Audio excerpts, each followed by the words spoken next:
Okay, good afternoon and welcome to session 4 of the Fall 2019 Digital Cultural Heritage semester of the SunoikisisDC Digital Classics program. This session is on 3D modeling, and I will very briefly introduce the three presenters. We have in your top right hand corner Valeria Vitale from the ICS, the co-director of this program, so you've seen her before. On your bottom right, Martina Polig from the Cyprus Institute and Ghent University.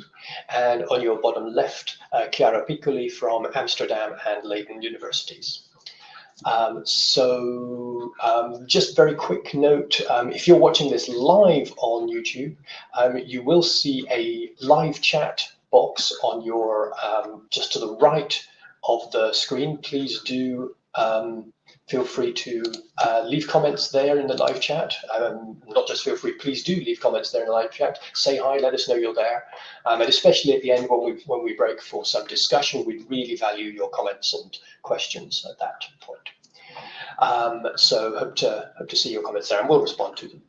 So without further ado, I'll hand you over to Valeria, who's going to give a brief introduction to the session, and then I believe Chiara and Martina will give longer presentations after that.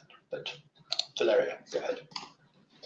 Thank you, Gabby. Yes, I will start with a very brief introduction because I just want to present some of the main topics that then will be more thoroughly explored in our case studies presented by Martina and Chiara.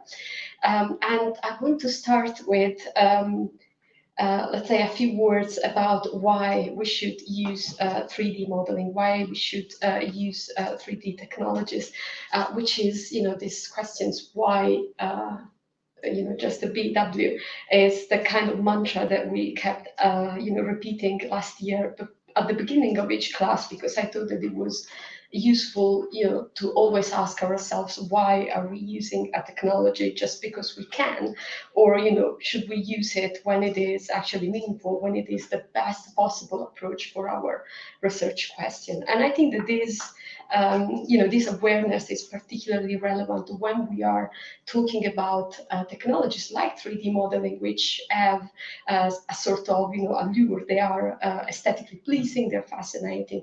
So there is sometimes the temptation to use them just for their aesthetic value.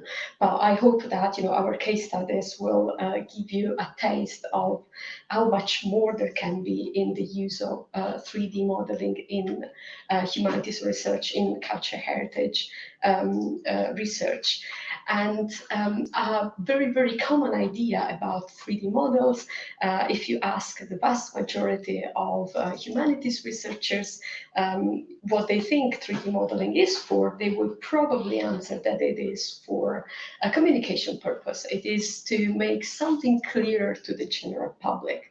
And this is usually said in a bit of, condescending way, which, it is a position that I find, a little bit debatable. First of all, because I think it is very, very patronizing towards the general audience, but also because, well, there is absolutely nothing wrong in producing outputs of research that actually make our research clearer to the general public. I think that every humanities research should have a component that is about public engagement, outreach, and communication. So there is absolutely nothing to be, ashamed of in producing this kind of products, but also definitely 3D modeling is much more than that, can be much more than that, can be much more than a communication device, a communication tool. And I want to focus on two, I think, interesting things that we can do through the use of 3D modeling. And I think that both these aspects will, again, come up during the presentation of our other speakers. And one is a concept that we already started mentioning when we talk about 3D imaging, which is the concept of learning by making, or learning by remaking, learning by rebuilding. And I can assure you, this is really from my heart, this is from my personal experience, there is no better way to learn about an historical building and an ancient object than trying to rebuild it virtually, even though, of course, the methods that you're using are completely different from those of the material object. But the effort that you have to make in understanding the layout, understanding the space, understanding the feeling of the space, understanding the light, again, if we're talking about a building, it is really, really a valuable learning tool. And also there is nothing that connects you that intimately with the sources, because to build a 3D model you really have to dig into the information that is available about that building, and you will learn so much about primary and secondary sources, about human error, about biases, about incomplete information, about how it is easy to fill the gaps when we don't have enough information, and so on. It is really, really a very, very precious educational tool, learning tool in learning about cultural heritage, in learning about how do we represent cultural heritage. But another, as much as I am absolutely fond of this process of just building, just making the 3D model, this would seem, may seem to suggest that once you've done the 3D model, then you can just delete it, because all you could learn from it, you have learned. But actually, what is really interesting in the use of 3D technology is that 3D models can have an afterlife and maybe a third or fourth or fifth life. And once a model is there, it can be used as a virtual lab. It can be a space for testing hypotheses, for definitely generating new knowledge about it, trying different things, even by researchers that were not those that built the 3D model in the first place. It could be a CAD model, an architectural model, it could be the 3D image building. We can definitely reuse these models to do interesting things with them. And I would like to also bring up two, let's say, issues that are related to 3D models, a couple of big questions that we don't really have, a good answer for, but it is very interesting to discuss. And again, this will come up again, both in the readings and in the presentations. And one is the issue of transparency and documentation. And one of the reasons why there is still a little bit of, let's say, distrust of 3D models in the academic environment is that very often they tend to be quite opaque. It is not very easy to assess the documentation, so the scholarly community, the general public, they have no means really to know, what is behind the 3D model. And there are no standards, there are no right answers for how to carry the documentation of a 3D model, but it is a very, very, it is, let's say, it is mandatory, but we don't know how to do it. So it is a very interesting conversation to have. And the other issue is preservation, because 3D files are among the most fragile 3D objects, and the formats change quite rapidly, and there is a commercial field that also evolves quite rapidly and influences the non-commercial one. And there are some standard files, and I think we may discuss that later on. But I mean, these 3D models that are often developed to preserve cultural heritage are themselves very poorly preserved. So I will stop now, and I hope that I made you curious about the great case studies that we're going to hear about. Thank you, Valeria. I think we're going over to Chiara next. Yeah. Hi. Yes, so thank you, Valeria, for your introduction. In fact, some of the points that you mentioned will come up also in my presentation, which I titled 3D Reconstructions More Than 3D Pictures. So in this presentation, I will talk about what can you do with 3D models by focusing on 3 projects I've been working on. And these projects will also allow me to talk about different modeling strategies that are most suitable to target the specific needs of each of these projects. And I will also touch upon, in fact, the challenge of how to document the sources and the modeling choices, and how to visualize the level of reliability of the 3D reconstruction. So more specifically, I will start with the with my ongoing postdoc research within the Virtual Interiors project, where I work on a data set of 17th century houses in Amsterdam.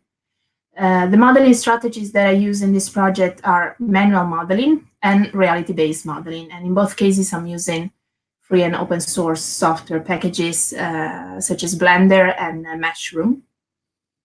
The other case studies that I will briefly present will focus on a different modeling approach using a GIS-driven rule-based modeling with a commercial software city engine. One of the projects focuses on the 3D reconstruction of the ancient town of Koronia in Greece that I carried out as part of my PhD research. And the other one is a pilot project for the Amsterdam time machine on the 3D modeling of 16th century Amsterdam.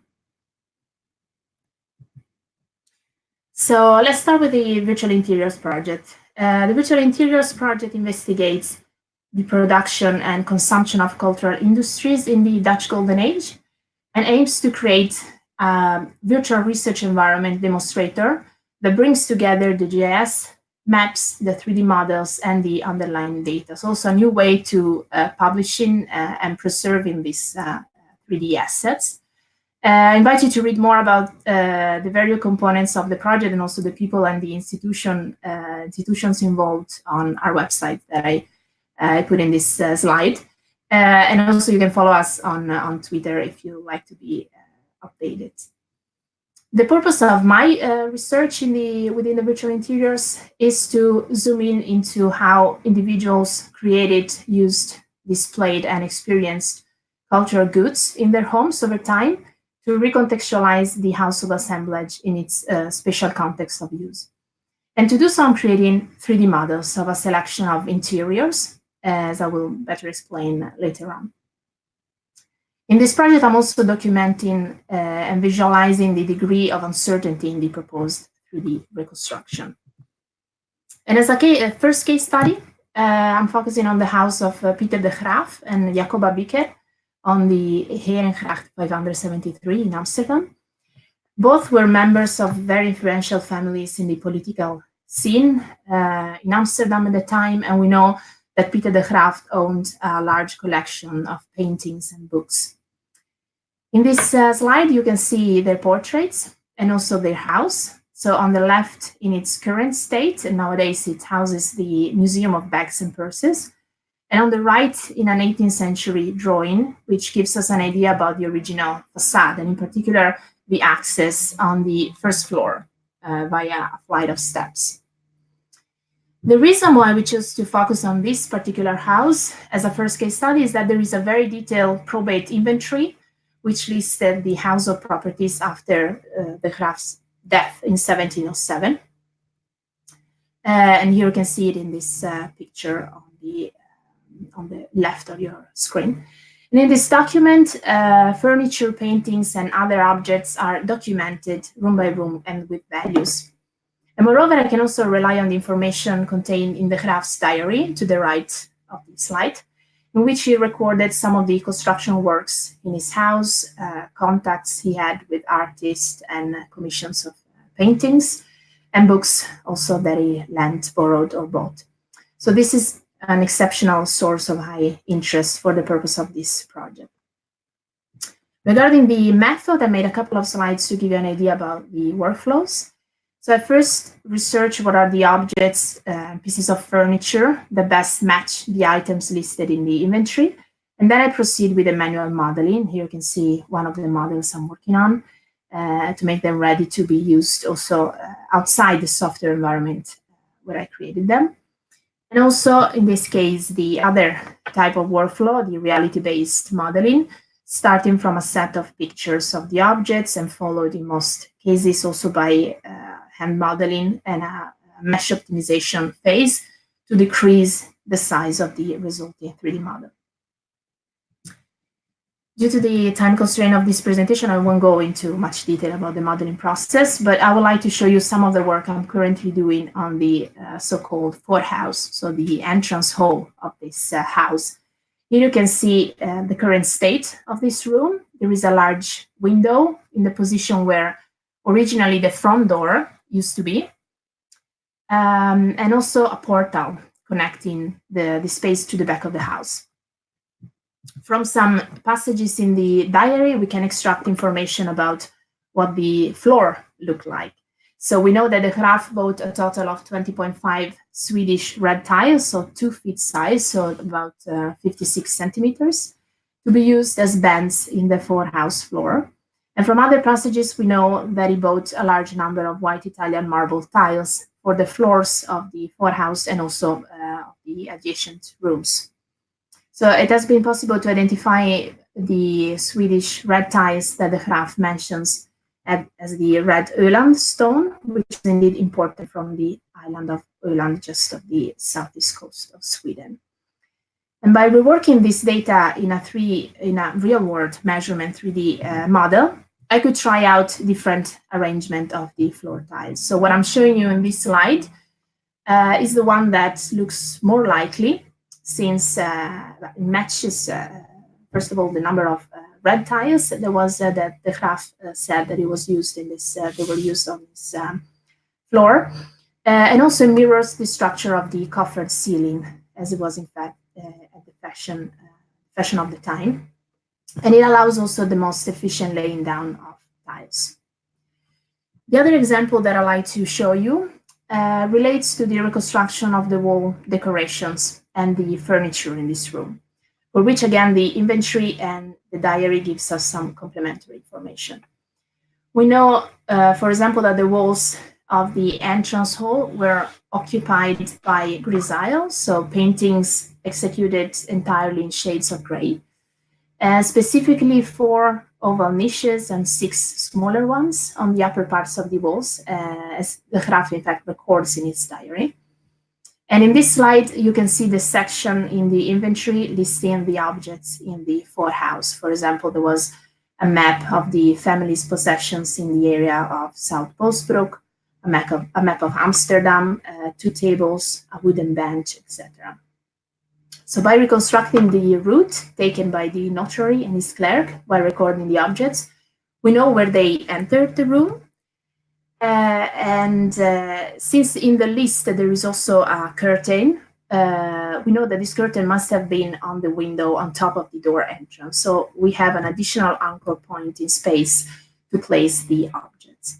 So what's interesting here is that this list, when arranged in the 3D model, suddenly makes more sense.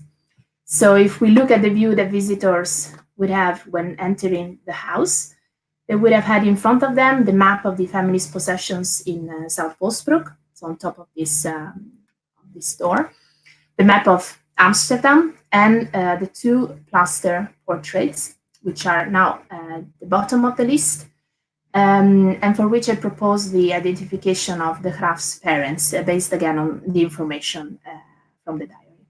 So the visitor would have been immediately made aware of the family's history and status.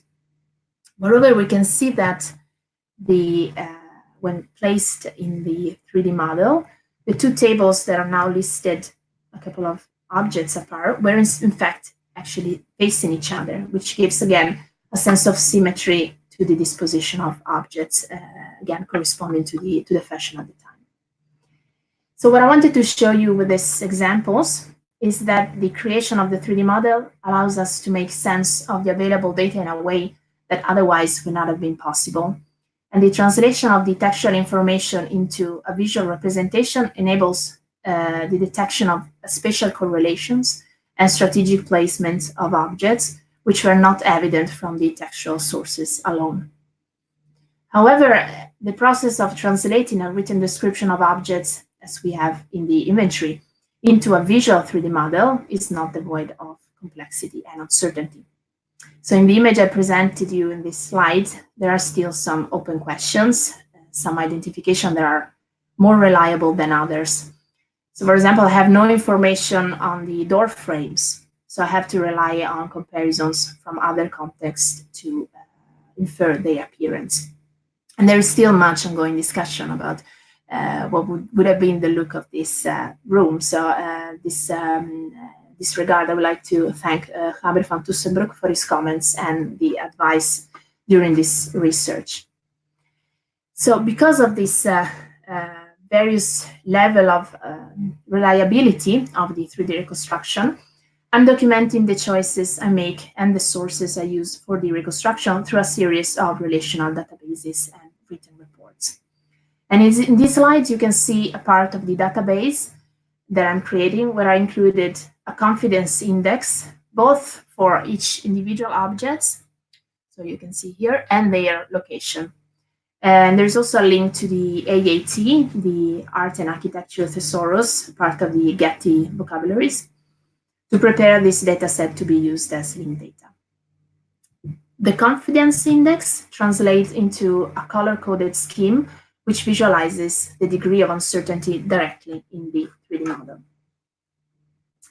The future outlook of the virtual interior project includes the creation of a virtual research environment demonstrator, as I mentioned before, which integrates the various components of our project and gives access to the underlying data that our research is based on. And this work is currently carried out by the other postdoc in our group, Hugo Hudeman, in collaboration with the Netherlands Institute for Sound and Vision and Brill Publishers. So for the virtual interiors, I need to model a relatively small number of houses in high detail. But what about if we want to model an entire city? So in this case, we need a different approach, which allows an efficient modeling of a large-scale environment. And to this end, I use the software City Engine, which affords a rule-based parametric modeling approach and direct link with GIS data. And with City Engine, there are moreover analytical possibilities as well within the software, for example, for the creation of view sheds or the simulation of the impacts of a shadow of a newly constructed building, for example. So as you can see in these pictures, or also after exporting the 3D scene into ArcGIS. So to illustrate this other approach that I'd like to talk about, I'll briefly present the second case study, which focuses on the ancient city of Koronia in Boeotia, central Greece. Koronia used to be an important town in classical Hellenistic times. But nowadays, only few remains testify to it. And this has been part of my PhD research, which aimed to create a data integration platform storing data coming from a variety of sources, for example, archaeological and architectural surveys of the site, past excavation reports, geomorphological surveys, etc. And the aim was also to create a 3D virtual reconstruction of the town that will allow us to use it as a simulation platform where to visualize and test alternative hypotheses. And I chose this modeling strategy, so this rule-based approach, because as I already said, it's the most efficient for modeling large environments, but also because it's modular. So rule files and input data are independent. For example, the same rule can be applied to updated GIS data. And in this way, it becomes very suitable to visualize hypotheses during an ongoing fieldwork. Since we were especially interested in formulating hypotheses about the population size within the whole town, I included in the rule file the possibility to change the slope values so that it's possible to see in real time, as you can see in this video, how many houses will fit on Koronia's hill based on the maximum slope value allowed for construction. And I also included, so in this way, it acts as a simulation of what-if scenarios. There are also in the rule files some comments that I included, including also extra information about the sources and the comparisons that I used for the reconstruction. So this is a more textual way of including extra information. And I have the rules on my GitHub repository, so they can be downloaded together with the 3D, some of the 3D assets. This approach has the advantage of offering an insight, I think, into the behind-the-scene process of reconstruction. And in this way, it increases also the data transparency. The last example that I'm showing you is the pilot project on the creation of a 3D model of Amsterdam in the 16th century within the framework of the Amsterdam Time Machine, which is coordinated by Julia Nordengraaf and Klaartje Rasterhoff from the University of Amsterdam. One of the aims of the Amsterdam Time Machine is indeed to develop a 3D, 4D urban model, so which includes not only the geometry, the volumetric properties of the buildings, but also changes through time, where socio-historical data about the city can be mapped and queried. And of course, manually modeling each building individually is a too time-consuming task. So the most efficient approach entails, again, the semi-automatic generation of buildings. So between last March and August, we ran a pilot project which aimed to evaluate the feasibility of a rule-based approach to create a schematic grayscale 3D model of the city of Amsterdam in the 16th century. And to this end, we collected a sample dataset starting from the 16th century urban layout and the house's structural information. And these data were stored as attributes in a GIS vector layer representing a reconstruction hypothesis of the urban layout. I then imported the GIS data into the software city engine and wrote a rule file that takes the parameters stored in a GIS layer as input value for the city modeling. So, for example, the height of the house, or the type of the facade, or of the recorded roof slope degree, etc. And in this case, the rule includes also and assigns the color green for the houses for which we have some kind of information for the 16th century phase. So it's possible to distinguish them from those for which the parameters for the 3D modeling have been inferred.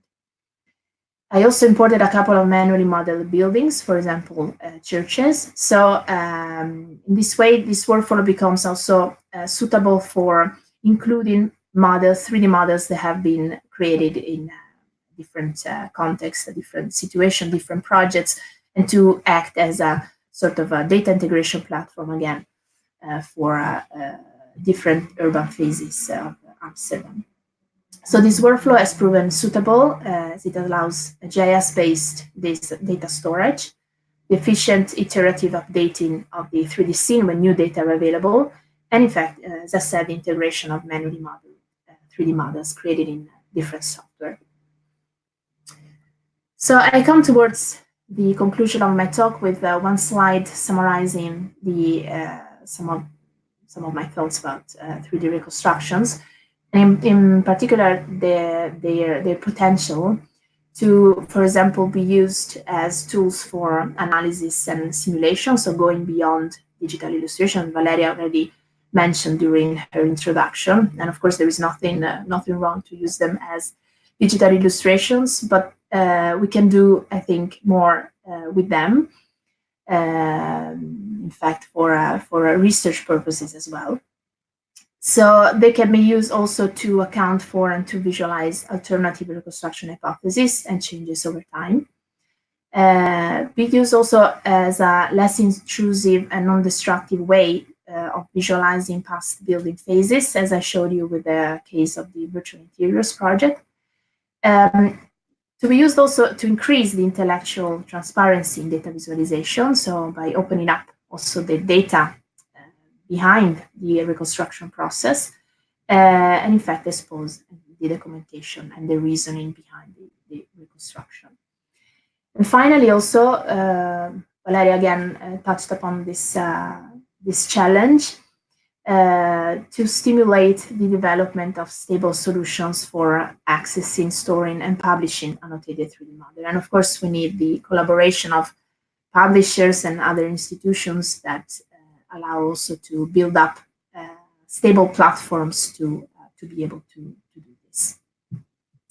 So finally, I would like to thank some people for this for their contribution to this project. In particular, Gabriel van Tussenbroek for his advice on the building history for both the virtual interiors and the historical 3D Amsterdam projects.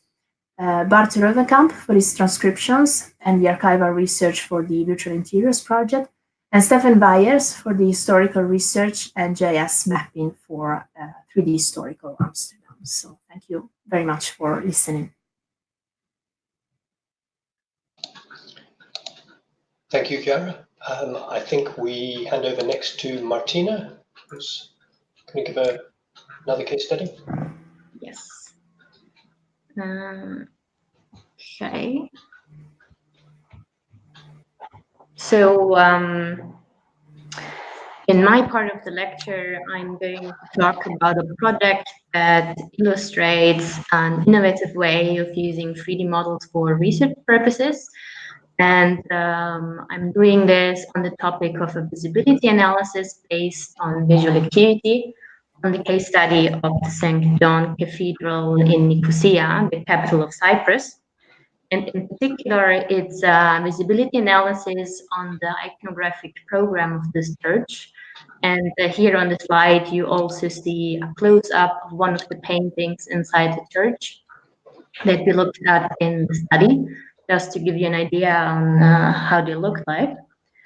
So this is a project that I've done in collaboration with Despina Papacheralambos, Søren Hermon, and also Nicolas Pakistis. So for most of my talk, I'm actually going to focus on the case study, and then at the end, I will wrap it up by explaining the different ways in which 3D models were instrumental for different parts in the project. Okay, so to start, I wanted to give you a little bit of a background to the case study. So the church was built in the 18th century when Cyprus was under Ottoman rule. And because of that, the church played a very central role in the definition of the identity of the local Greek Orthodox population, and in particular also the iconographic program of this church. Because from the outside, as you can see from the photograph, the church is quite simple, but when you go inside, you see that the entire nave is covered in paintings. So there are over 60 different scenes. When you walk in, you're almost a bit overwhelmed because you don't really know where to look at or where to begin to look at. And so what we wanted to do in the study is we wanted to see whether there is a relationship between the content of the scenes and their position, and as well as their rendition. So for example, their scale. And we did that by looking at or by investigating what is visible from where and by whom based on visual acuity. Sorry to interrupt you, Martina. We're only seeing the first slide. I'm already on the second one. Okay, I think we're. I think we're seeing just the PowerPoint window rather than the actual presentation. Okay, let me see. I will go back. Do you see it now? Yeah, I'm seeing that, but it's still in the context of the PowerPoint window. I wonder if maybe you're not. No, I'm actually sharing the full thing, so does something change? So we can see you flicking through the slides, but we can also see the thumbnails on the left, but maybe it doesn't matter. I mean, yeah. Does it work now? No. No, for some reason it doesn't go in presentation mode. I see that you click on the presentation mode, but it doesn't start. Anyway, it's okay. As long as you click on the thumbnail. And I will draw that thing down. Okay, do you think it's okay like this? I think that's fine, yeah, thanks. Okay, so now you see the picture of the church from the outside and from the inside. So again, from the inside, it's quite chaotic because there's so many paintings. And yeah, so as I said, what we did was we were looking at what's visible from where and by whom. And the study is actually quite complex. So we combined lots of different elements, starting with art history and iconography. Then, of course, visual acuity as the guiding principle of the study, which is basically our ability to see detail. Then we also had light studies because visual acuity is heavily influenced by light. Then we had 3D documentation for different purposes. And finally, we also had a geographical information system, or short GIS, to collect all this information and to have it in the same environment and to conduct the analysis itself. Sorry. And so what you see at the center of the slide is basically the result of all this information put together. So you see two different kinds of 3D models. In gray, you see the internal structure of the church without the apsis from a laser scan model. And then you see also a photogrammetry model of the paintings in color. Then you see in blue outlined the different panels and scenes of these paintings. And finally, you also see the key positions in relation to which we tested whether a scene was visible or not.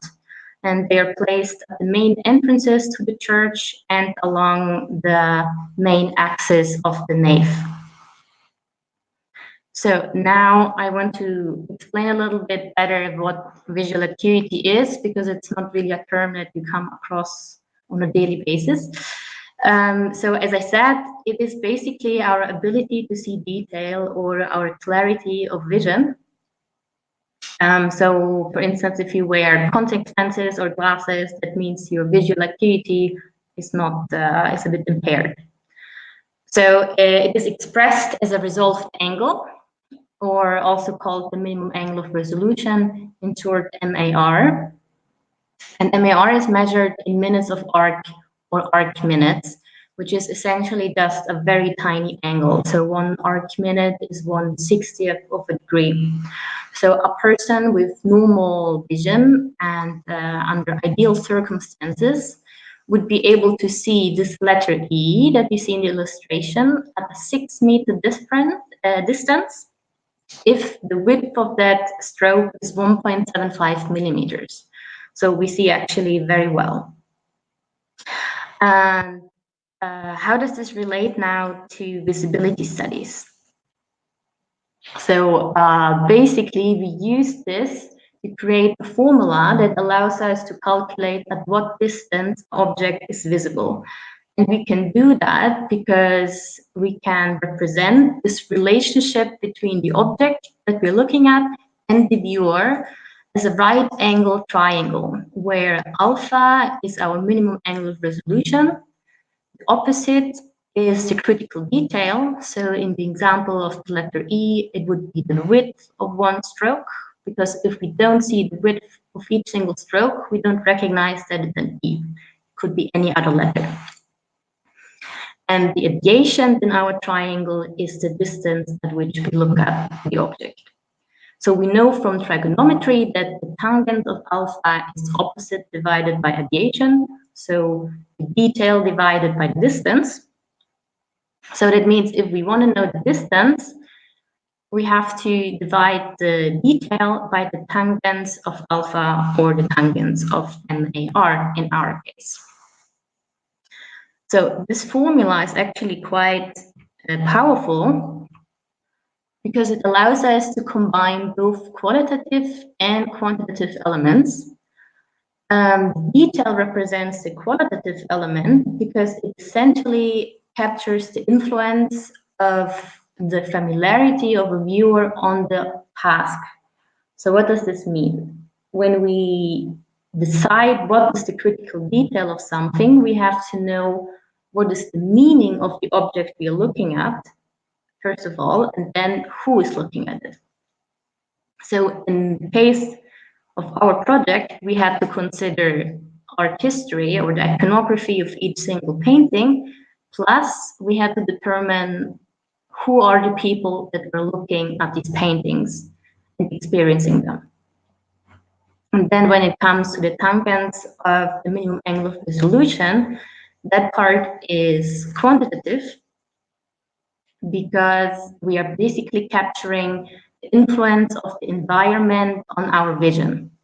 Because as I said before, our vision is influenced by light, most of all, and also by contrast. And you know this also from your own experience. If you are in a dark environment, you need to go much closer to something to see it properly.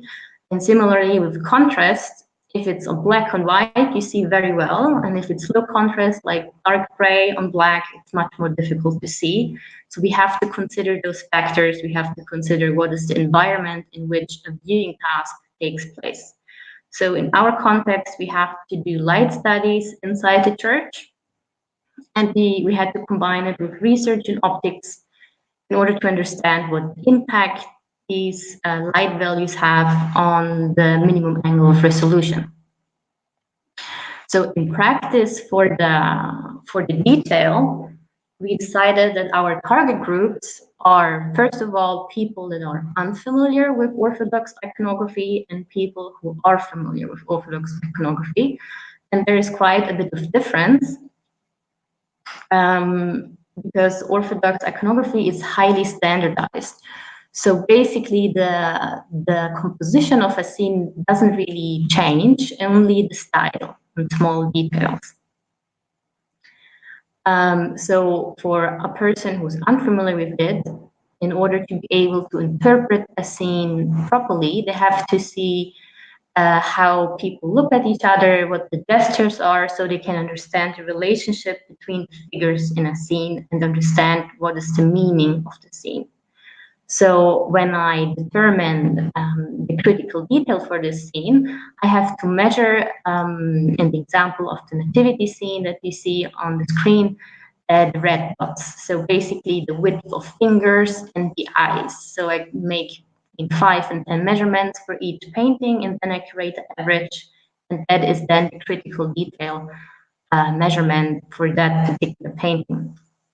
Whereas for people who are familiar with iconography, as I said, the situation is quite different. So if we take an example, crucifixion, if you know about it, and if you see a cross surrounded by people, then you already know, okay, this is the crucifixion, and you already know the meaning that it wants to convey. So you have to see far less detail. It's not important for you to see the eyes or fingers. And in the example of the nativity, the key element is not the cross, but it would be baby Jesus. So basically, we do this now for each single scene and panel in the church to determine critical detail for both groups. And then we have half of our formula already done. And we had to move on to determine the minimum angle of resolution in different line conditions in the church. And here we were interested to see what happens or what you can see during the day and then during the evening. And of course, we also were interested what are the light conditions with the original lighting. So what we did is we went directly into the church with a light meter and measured illumination values during the day and during the night with artificial lighting, so with light bulbs. And then we extrapolated from there the amount of light that there would have been with candles. And our result was that during the day, we have illumination values of about 50 lux, and then during the evening with light bulbs, 20 lux, and with candles, it would have been about 2 lux. And just to bring this into context, normally with a moonlit night, you would have 0.1 lux, and the normal illumination values, the recommended ones for an office space, are between 300 and 500 lux. So the bottom line is basically that it was pretty dark, or that it is pretty dark in the church. So once we had these values, we turned to experimental data from research in optics to see what effects they would have on our visual acuity. So for instance, for the candles, perfect condition 1 MAR, visual acuity drops to 2.6 MAR. So now we have all the information that we need to calculate for each single painting at what distance it was visible for both groups and in the different light conditions. And we can move on to the GIS. So here, as I said, we collect all the information. So first of all, we put in the 2 different 3D models. So the one from the internal space of the church, as well as the one from the paintings. Then we characterize the panels and the scenes as layers. So we can fill them the acuity table with the information that we just created on the visibility distances. And then we put in the key positions at the main entrances and along the axis, and we measure the distance between each key position and each scene, and we compare it with the visibility distances that we just calculated, and then we know what is visible from where. And then we use the GIS to visualize and evaluate the results. And you can do that in various ways. For example, you can colorize the different scenes according to the visibility distances. So for example, here you can see that for candles, you have visibility distances between 3 and 9.5 meters for people who aren't familiar with iconography. Or you can give each panel also a visibility score depending on from how many key positions a painting was visible or not. And you can also colorize the scenes accordingly using the GIS. Or you can also query the system and ask, for example, okay, show me all the scenes that are visible from a particular key position. And in the example here on the slide, I asked what is visible from key position B, which is one of the lateral entrances. I won't go further into the results or how you can look at them because we don't have time for that. And the main purpose of the presentation is actually to talk about how 3D models were used in this study. So of course, first of all, they were used as a representation of space, which is the most straightforward use, which also already Chiara and Valeria mentioned. So this would be either if you use it as a 3D documentation or you use it as a communication tool, and you could stop there.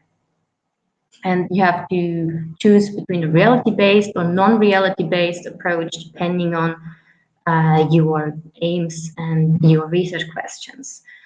And as we already also said, you have to decide whether you want to do a cut model or a reality-based model. And in my case, I used photogrammetry and laser scanning, as I already mentioned. I needed to use a photogrammetry model for the paintings because I needed very good color information, obviously. And for the internal space, I used a laser scanning model, but I also could have used a cut model because a hand model, cut model, because I didn't really need that much detail in the surface, but I had it already available. So all the 3D models that I used were actually reused. And I was able to do that because I had the raw data available. So I knew all the parameters which they were created, and that allowed me to adapt the 3D models to my purposes. Then after this very basic use, you can use 3D models also for measurements. And also here, you can just use them to measure very simple things such as length or width, which is quite simple to do also in real life. But 3D models come in really handy whenever you have to calculate more complex things such as volumes and areas, or if you want to measure something that is very difficult to reach because of the scale or the location.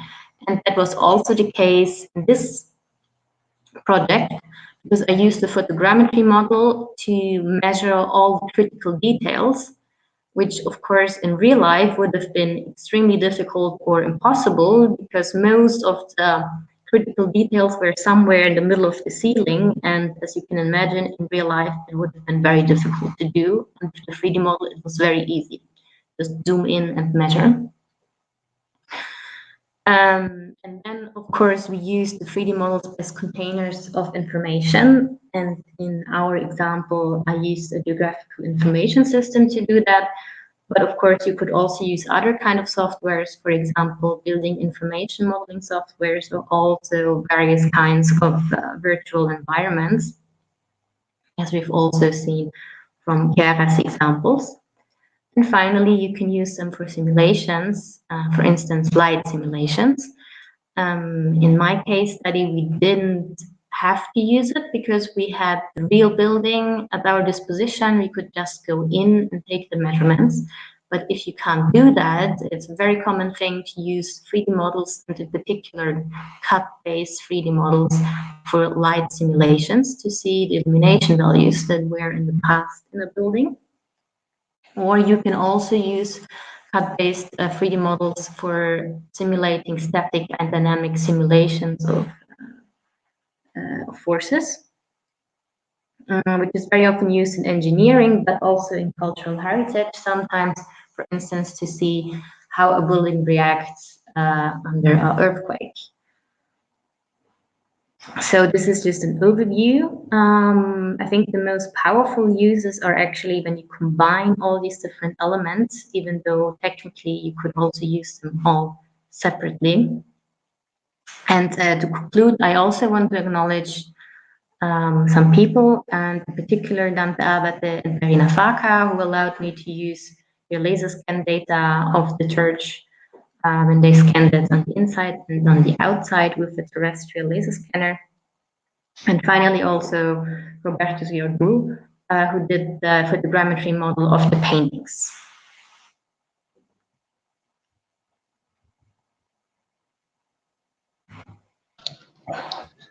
Okay, thank you, Martina. I think we're going back to Valeria now for a demonstration of SketchUp Make. Is that right?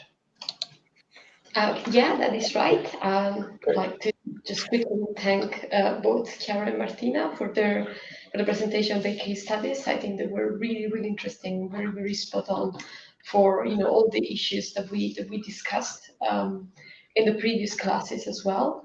And I'm going to give a quick walk through the exercise. We may not go to the end of it, but you will find in the GitHub page a step-by-step guide in PDF that you can download. And you can also download all the external material that you need to texture the model, for example, and some extra documentation. So I'm going to start this walkthrough, and it would be actually mostly to give you a few tips about using SketchUp Make. And I know the SketchUp it may not be the best possible choice for 3D modeling, but it is, I think, a very good choice for teaching 3D modeling because it is a very low threshold, so you can get to model from the first time. But if you really, get passionate about this and you want to do more modeling, I would recommend maybe to look at other software, and I would recommend maybe to learn Blender from the many tutorials that you can find online. But let's have a look at SketchUp Make. If you want to move to my screen, Gabby. Yeah. I was waiting until I could see SketchUp on it, but yep, there you go. Yay. So when you, as I said in the GitHub page, please install SketchUp Make 2017, no later version, because they are mostly trials and they will expire after 30 days. SketchUp Make 2017 is actually free. You can keep it using for free until you want.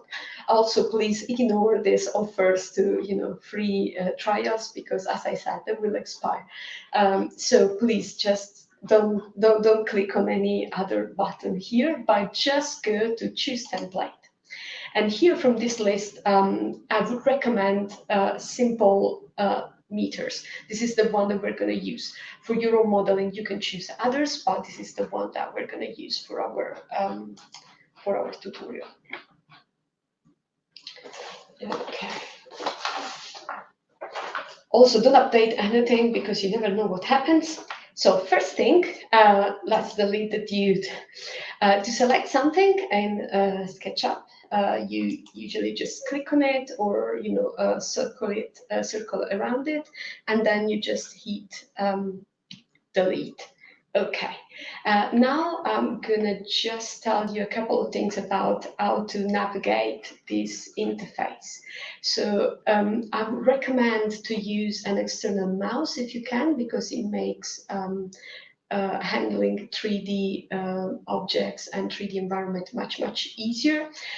So if you have a mouse, if you click on the wheel, you will rotate your scene, and if you which is the one for panning, and okay, let's draw something first. But if you want to pan, this little hand is the tool that you want. And okay, it's just clicking the right click button and dragging. So let's start drawing something, and I will start just drawing something random because I want to show you something first. And we just drew a rectangle, and I want to show you what happens if you click on it. And you see that now there is the surface that is all dotted blue. That means that it's selected. Now, if you hit delete, this is what happens. The surface is gone, but the lines are still there. And that is because in this particular software, the surface and the lines are separate. So if you want to delete, all of it, you have to select all of it, either clicking Ctrl-A or just, going around all of it. But you see, when also the lines are selected, you see them blue. And another thing that I want to show you is what happens if you select only just one line and then you click delete. That's what happens. The line is gone, but the surface also. And that's because, of course, we cannot have a surface if the lines are open. Okay, this was just a couple of preliminary things to keep in mind, because SketchUp is a bit weird. So let's delete everything and let's start building an actual building, something that is still extant, and is the Ecclesiasterion, which is a sacred area, sacred room in the area of the Iseum, the area that was sacred to Isis in Pompeii. So there is this room in Pompeii, you can go there, you can still see it. So I have measured it, and I'm sharing my measurement with you so that we can build this model with actual, in a realistic scale. So let's start with from the origin, because that is just more convenient, and let's start building the base of our building. So let's start building a rectangle. And what I want you to do now is to draw a random rectangle, any size, and then we will enter the precise measurements together. You will find all the measurements in the PDF that you can download from the GitHub page. So let's start drawing our random rectangle. Now, to enter the dimension, you just start typing. Don't click anywhere, don't move anything, just start typing. And the dimensions that you need are 13.2, and you see them appearing in the measurement field. I'm gonna over it in a moment. Here, you see, we just entered our dimensions here, and then you click enter. Oh, bummer, I moved.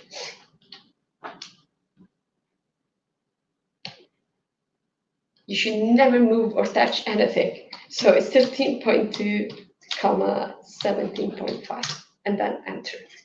And this is our rectangle. Now, bear in mind that different versions of operative systems, and this is dependent on what is your preference. If you have maybe an Italian or French or American computer, it may need a different code. So it might use a comma instead of a dot, or a semicolon instead of a comma. If the measurement in the format that I gave you don't work, just try a different convention. But the general principle should apply. Now we have the base of our room, our sacred room, and we're going to now build the room itself. And the process might that we're going to use might not be the most straightforward, is possibly not the most effective and economical way to build a room in this software, but I also wanted to get you to use as many tools as possible. So you will see that the process might be, slightly more laborious, but that is to give you a go, to offer you a go at as many tools as possible. So let's build the walls of this place. And to do so, we will use the offset tool. What this tool does is basically create a smaller or larger version of what you have already there. So in this case, a smaller rectangle. So you just click on it and then release randomly. And again, we can enter precise measurements just typing. In this case, the measurement of the wall in the ecosystem is 0.44. And we press enter, and that's it. You see that now we have the outline of our walls, but we need to raise those walls, and we're going to use everyone's favorite tool in SketchUp, which is the push-pull tool. So when you over a surface, and you see that now we have two separate surfaces, the external rectangle and the internal one. When an area is dotted, it means that it's selected. So we go on the external rectangle and we click and drag up. And we enter a value that is 6 in this case, and we have a very exciting box. Now, to make this look less like a box and more like a room, a secret room in Rome, in Pompeii, I think that we need to give it some entranceways. In this case, we need to give it 5 arches. Now, to draw something on our surface, I think I would suggest that we look at it in a very, very straight way to avoid, that our perception is slightly distorted by the perspective. And to facilitate this, let's use the cameras. So let's click on the camera menu and standard views, and we just click front. And you see that we now have a very, very clean view. And to build our arches, we're going to draw guidelines first because they're quite useful. So to build a guideline, we go on the edge of our surface and we click and drag to create the guideline. So in this case, we go here on the edge and click and drag. And again, we can enter just typing the right measurements. And I'm going to do that sequentially. You will find all the values again in the document. I will slightly speed up it here. And I'm definitely not going to go through the whole thing because I want to have a little bit more of discussion. Just walk you through the basics. Okay, let's do the same from the other side.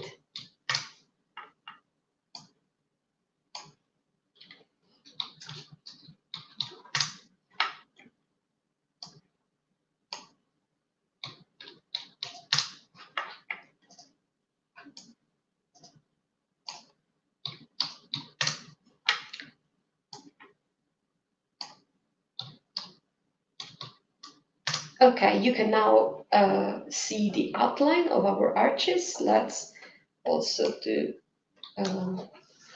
draw some from the vertical values, 3.6. You may have noticed that SketchUp gives you quite a lot of clues and tips. For example, when you are on the midpoint or when you are, at the intersection of lines, and use them as much as you can. They're actually very, very helpful. So let's draw our doors as rectangles. And you see when you are on the intersection, there is a red X, and that means that you're being, absolutely where you want to be. I'm only going to draw half of them because I also want to show you how to copy and move. So now we have created some rectangular doors, but that's not what we wanted. We wanted some arches. So let's build some arches on top of these doors. And let's select the arc tool, which is extremely counterintuitive. So the way to use this is to click at the first edge here, and then second edge here, and then to walk on the line until you reach the midpoint, and then drag it up and click when you reach the point of the elevation you want to be. So one click, second click, walk along the line, midpoint, up, and click again. One click, another click, walk along the line, midpoint, up, and click again. Now we have some arches, sort of. These lines we really don't need, so let's select the eraser tool and click on these lines that we don't want. Okay, now they pretty much look like arches, but we need 2 more. So how do we get 2 more in a quicker way? So let's select these arches that we have already created. And these arches are actually made of 3 elements. So to select them all, while you click, also hold Control if you are in Windows, and I think it's Command if you are on Mac, and click on the 3 bits that you want.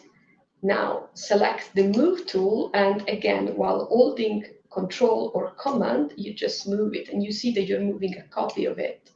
And let's do it again. Voila, now we have 5 arches. We can get rid of the line of the guides saying delete guides. And okay, now we are sort of getting there, but these arches are pretty useless because we cannot walk through them. So let's open them. And to open the arches, we select the surface and we use the push-pull tool, in this case to push and not to pull, and we just simply push it until it is open.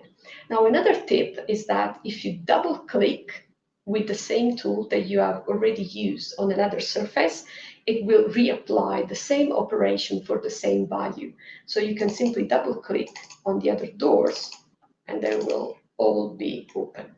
And okay, now we have a bit of an outline of the room that we wanted.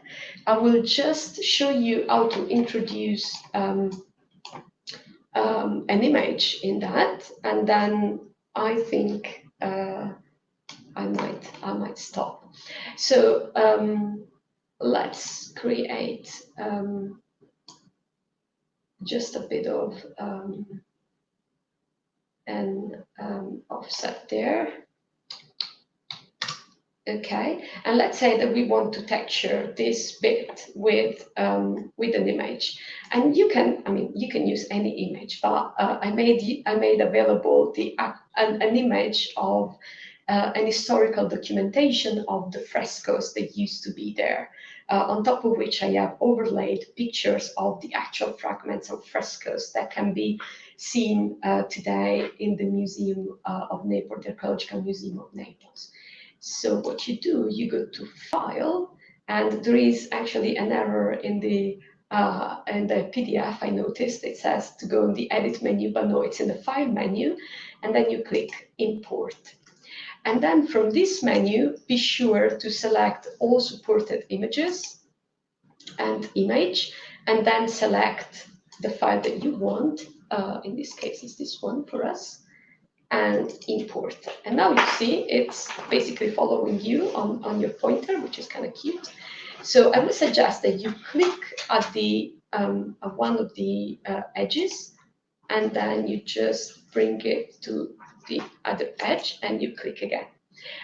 You see that the image is shorter than our wall, but that is because we entered, an hypothetical 6 meters value that is not necessarily.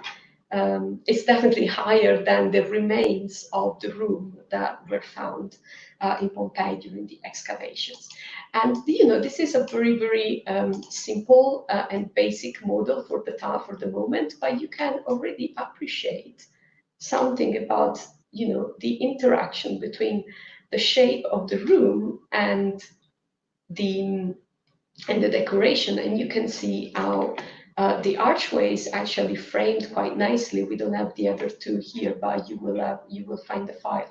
How the arch is quite nicely framed, the decoration, and how the fake columns basically give a perspective, a sense of depth to the arches through an illusion of depth to the arches.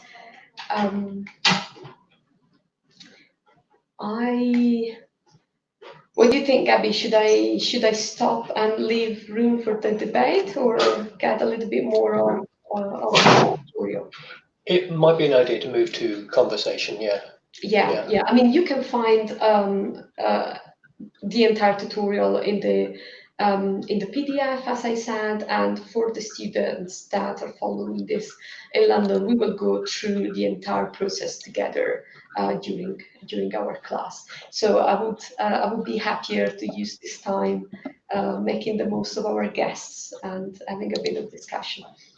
Yeah, I put a link to the GitHub page on the banner there in case anyone didn't get it earlier. Okay, I'll put everybody up on the screen. Does anyone want to follow up with anything, any comments or questions, etc.? I'll also add a reminder to people watching live on YouTube, of whom there are a few I can see. Please do ask your questions and make your comments now in the live chat on the right-hand side there, and we'll keep an eye on that, and we'll answer any questions that we see in the next few minutes.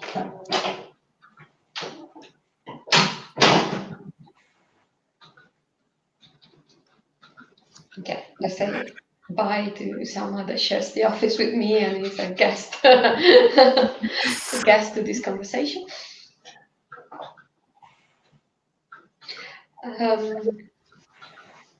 Okay, maybe I can get started.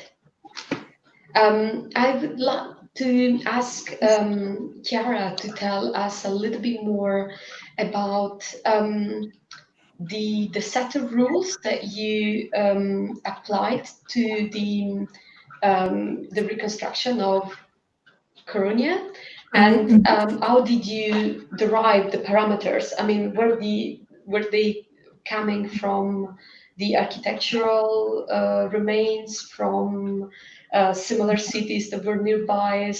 Where did you get your parameters from? Yeah. So the reconstruction was both on the level of the street pattern, and also, in fact, as you said, on the architecture, on the buildings. So in both cases, for example, in the street pattern, I had some streets that were recorded during geomorphological and geophysical surveys.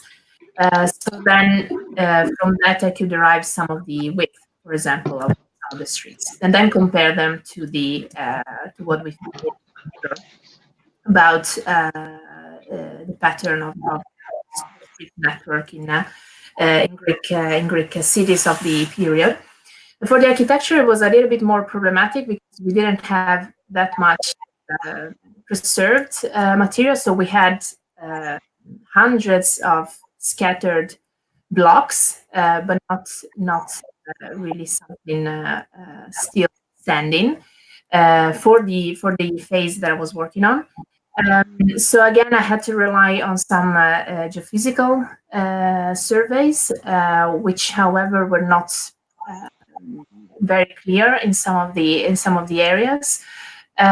So the comparisons with other sites were mainly the source where I derived the rules, and for this reason I focused much the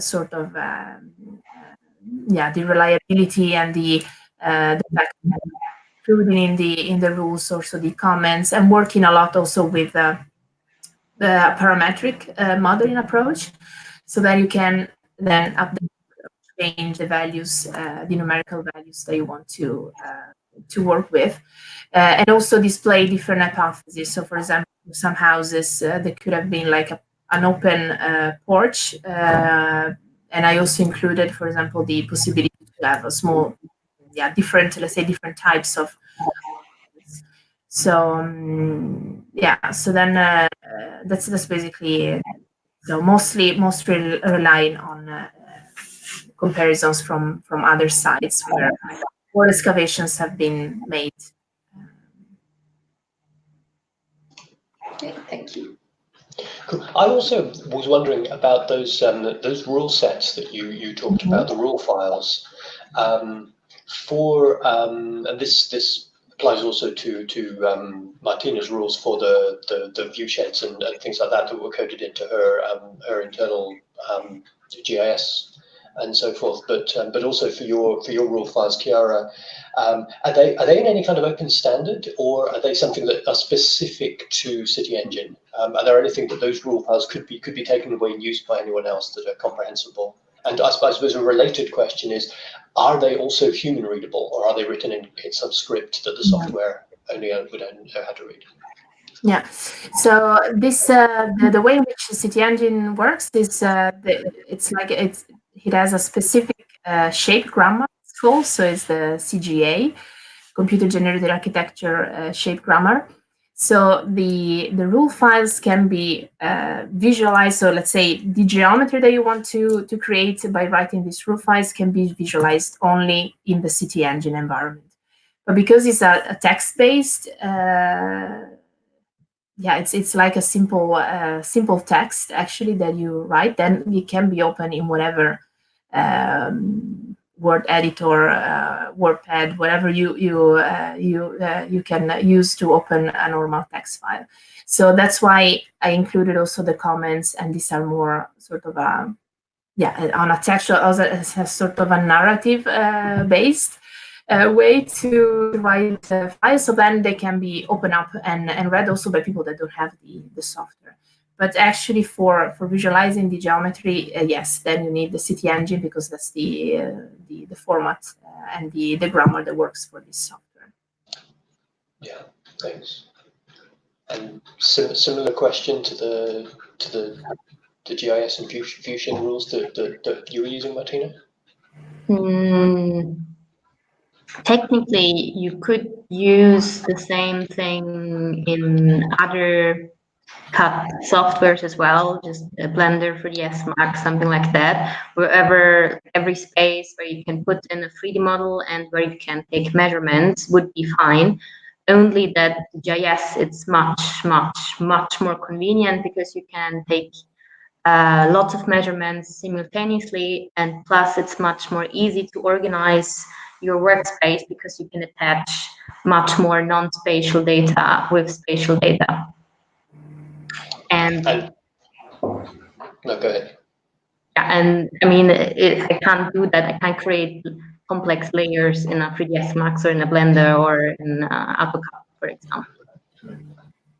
And because it's GIS, it's all in a database, so you could export the table with those rules in and convert it into any other format. Yeah, exactly. I mean, you could also make all the calculations with the formula. You can do it entirely in GIS if you do also some programming if you want to, or you can do it outside in a Excel sheet and import it.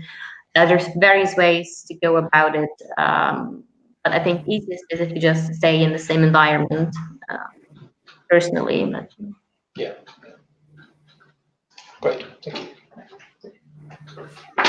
I was also curious about, this is a question for both, is more than a question, is, about expanding on what you have said about publication, how to make these things accessible. And I was curious about, Martina, if you have, if this thing can be consumed, can be seen, can be accessed by others. And Chiara, you mentioned a collaboration with Brills. And if, after Martina answers, if you want to tell us more about this publication enterprise. So I think for my case, so we haven't looked into that at all, to be honest, for the project, also because the visualization aspect is just one of a side product of the actual purpose of the study. So it's not so much about making a reconstruction or about showing something, but it's really the study itself where you use 3D. So the result is not, don't really, like from the outside, if you're not familiar with the data, the underlying data, it's not really straightforward or helpful for you to see the GIS and to navigate it. So we haven't looked at it at all, to be honest. Although I think GIS or ArcGIS has the possibility to publish also online, but I'm not sure. So for us, we haven't looked into it. Yeah.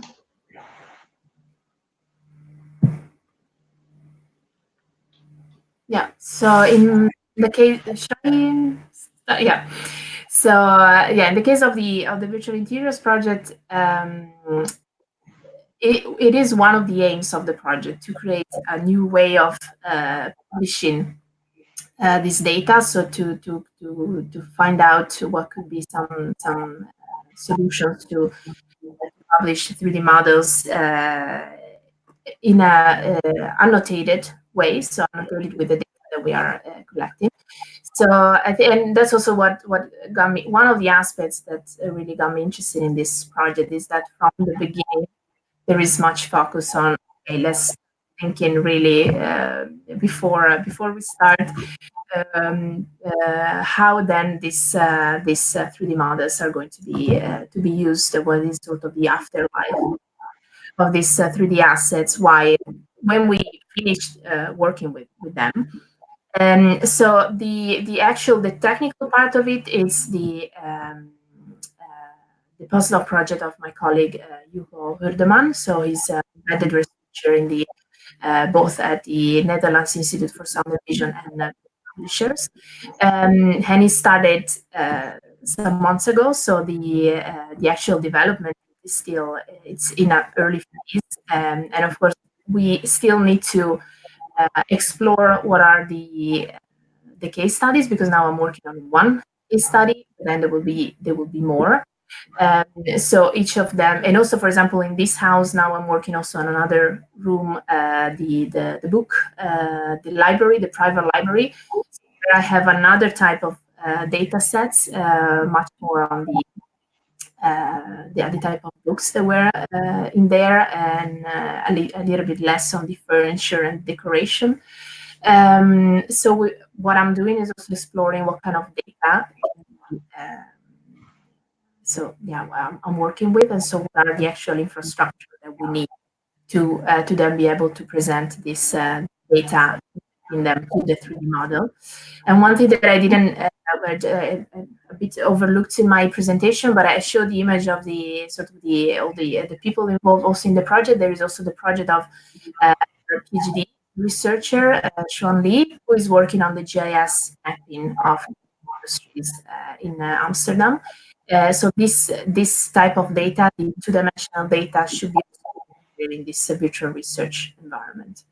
So it's next years we will build some, especially Hugo in collaboration with Brill and the Netherlands Institute for Sound and Vision, some prototype for this. Okay, thank you. That's a great project. I look forward to the publication.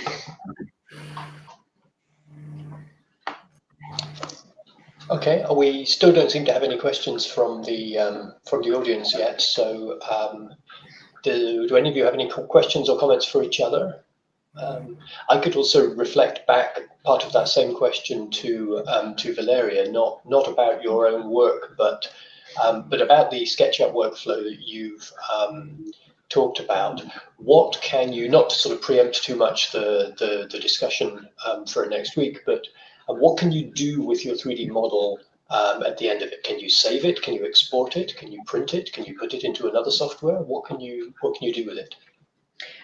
Pretty much all of the above, because SketchUp offers the chance to export your model in a number of formats. One other thing that we didn't cover in this very brief walkthrough, but that is discussed in the tutorial is that you can import other 3D objects in your SketchUp model. So for example, if you have made a 3D model with photogrammetry, you can import it in your architectural model in SketchUp. And by, I mean, feel free to be a little bit creative with your exercise. If you want to import, your, I don't know, Iron Man figurine in the Temple of Isis, that's perfectly fine. But you can also export the model in some standard format like OBJ or PX, and you can, for example, import it in a real-time engine like Unity, and you can, for example, explore your model like as if you were in a video game, for example. You can have a walkthrough. We won't teach you that. It is possible. You can also export it and upload it on Sketchfab, where you can make it available to everyone if you want to make it public. You can allow other people to download it. You can annotate it in Sketchfab, and there is also a function, if you look into the options, to create a very basic virtual reality model. Thank you.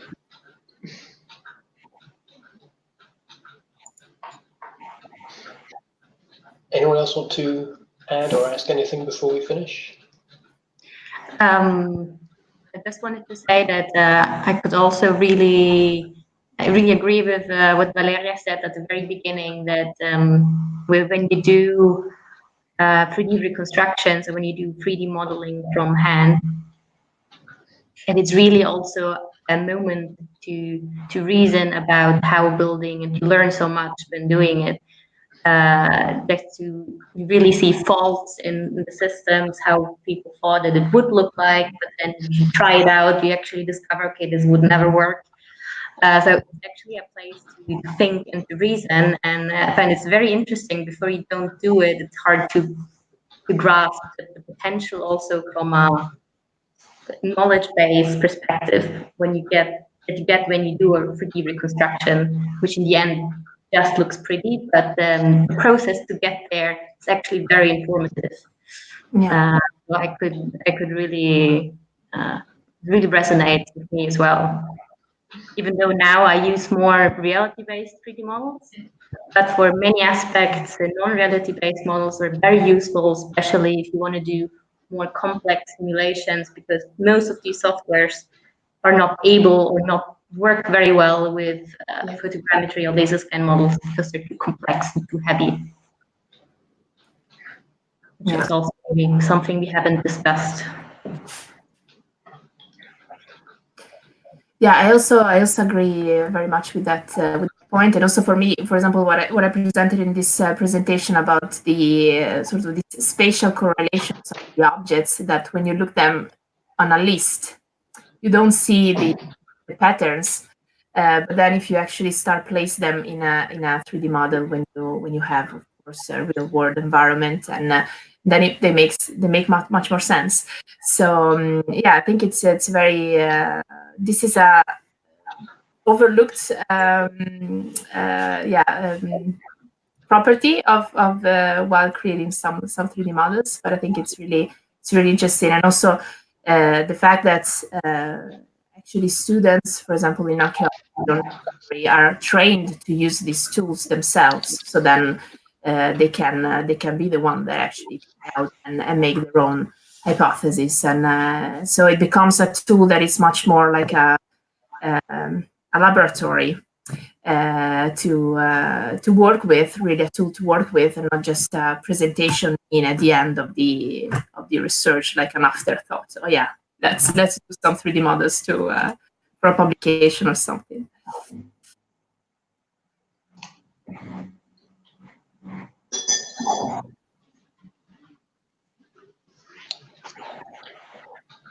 Good. Okay, as we still don't have any questions from the floor, and we've run a little bit beyond what the time that we said we would hold our speakers for, so we might let everybody go. Thank you all again very much for your participation in this. This has been really, really useful. I'm sure the students will all find this extremely fruitful, and look forward to a discussion about this next week. Thanks Thank again, you. Valeria, Chiara, Martina. See you all soon. Thank Thank you. you for having us. Bye. Cheers. Bye. Bye. Bye.